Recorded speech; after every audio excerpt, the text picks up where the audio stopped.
So today we are going to continue with the throat letters. And today, inshallah, we're going to look at the letter Ain. Because you must know that this is one of the most remarkable sounds in the Quran. Yani, a sound that indeed many and many non-Arabs, including me, struggle really to pronounce. The sound, it exists in very few languages indeed. A sound so distinctive that it has become one of the most identifying features in Quranic Arabic itself. And again, I have to say, it's which letter? The letter Ain. Now, subhanallah, we have to try and discover why would Allah subhanahu wa ta'ala place such a unique sound in the language of revelation. Why does this sound, Ain, feel different from almost every other letter?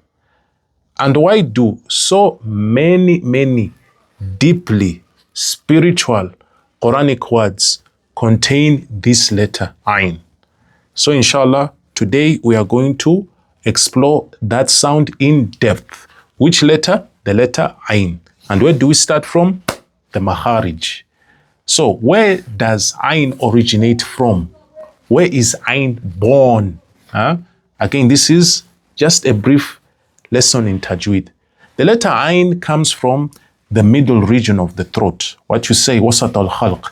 Yani, to give you a map, it's between the deepest part and the nearest part. So Ain resides over here, okay? It's not as deep as Hamza, okay? And it is not as open as Ha'u. It comes from a place hidden from the sight, a place that cannot be observed directly. You cannot point it with your finger. You cannot see it even in the mirror when someone is speaking, unlike the words which use the lips.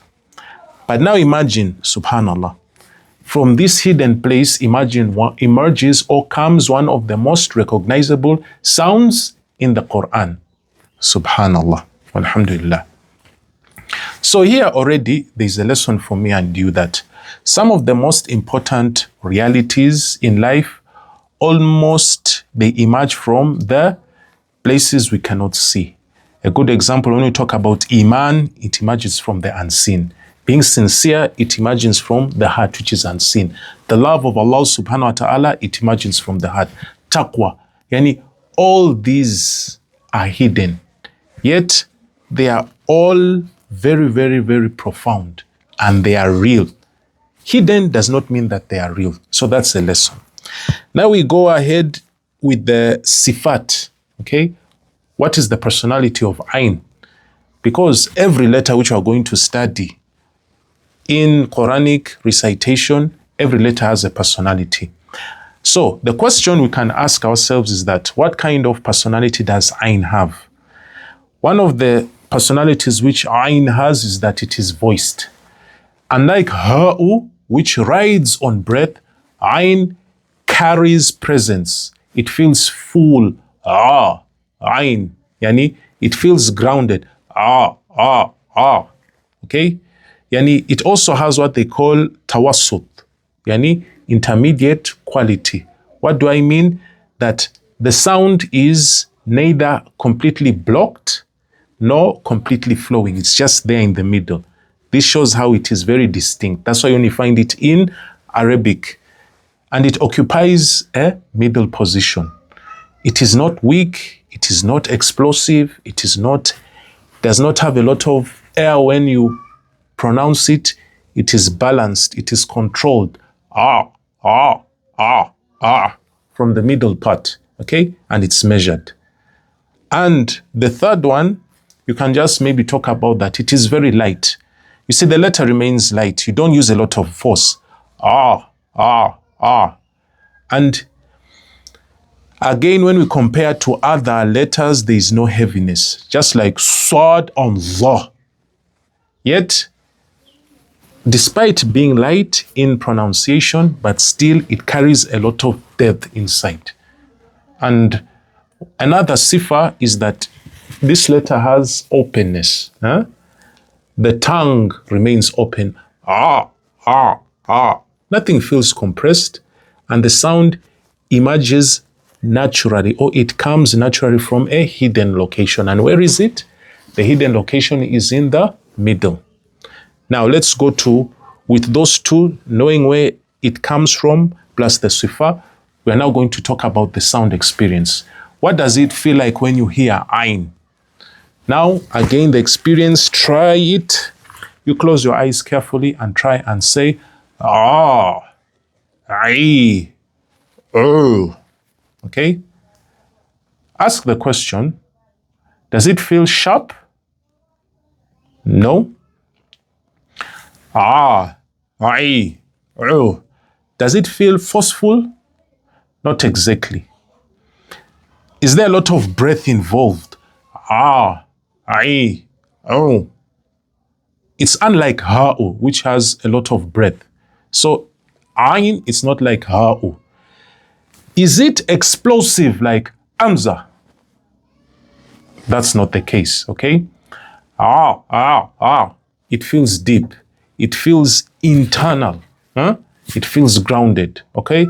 It's almost as if the sound is being pulled from inside the chest of the speaker, because the sound does not rush. It does not come once, bah. You cannot say, just, ah. Huh? It settles. It does not attack. It's ah. It just, ah. Huh? So those are the things which you have to reflect when we try and get into terms with the characteristic of the letter ayn. So we have to really understand is that these experiences, it invites the listener inwards, okay? This is one reason why many students of Tajweed, especially who are not familiar with the Arabic language, they find pronunciation of ayn very difficult, because it's not merely a sound, because it emerges from the places they rarely even pay attention to. You just imagine your mother tongue. Maybe most of our mother tongues, we don't pay attention to this place, okay? So there, you as a new student from a different tradition who's trying to understand, you may now discover that, oh, a sound can be emerged from here. That is a new discovery to you. So this is a nuance, inshallah. So let us look at words of the Quran which are very familiar with using this word, ayn. The most famous one is ilm, okay? Knowledge. And it's one of the most important concepts in Islam, okay? Yani, the pursuit of knowledge begins with the letter emerging from the hidden depths. Because when we talk about true ilm or true knowledge, it's just more than information. It is having some insight, just as ayn comes from deep. It has some insight, some depth, some understanding. Yani, remember what I talked about mutawassita? Okay? You just have to be balanced whenever you attain ilm. You don't have to be biased. Then we have another word called the abd, which means the servant. The highest honor in Islam. Allah subhanahu wa ta'ala describes in Surah Isra'i the greatest messenger. Allah subhanahu wa ta'ala used the word abdihi, his servant. Notice the presence of ayn here, okay? You see, being a servant of Allah subhanahu wa ta'ala is the highest honor any person can get, okay? Through, how do you become the abd of Allah subhanahu wa ta'ala? You get deep recognition of Allah subhanahu wa ta'ala. Then number 3, we can look at the word called dua, yani supplication. Yani, when a believer raises his or her hands to Allah subhanahu wa ta'ala, the heart speaks. The words emerging from sincerity deep down inside. The word dua, it contains ayn, the sound of depth. Yani, the act within the act of spiritual depth. Then we have, I think we can go, there are many other words, but we can go to also ni'mah, which people translate as blessing. meaning it comes from Allah subhanahu wa ta'ala. So we pray to Allah subhanahu wa ta'ala that we understand the depth of His letters of the Quran. Assalamu alaikum wa rahmatullahi wa barakatuh.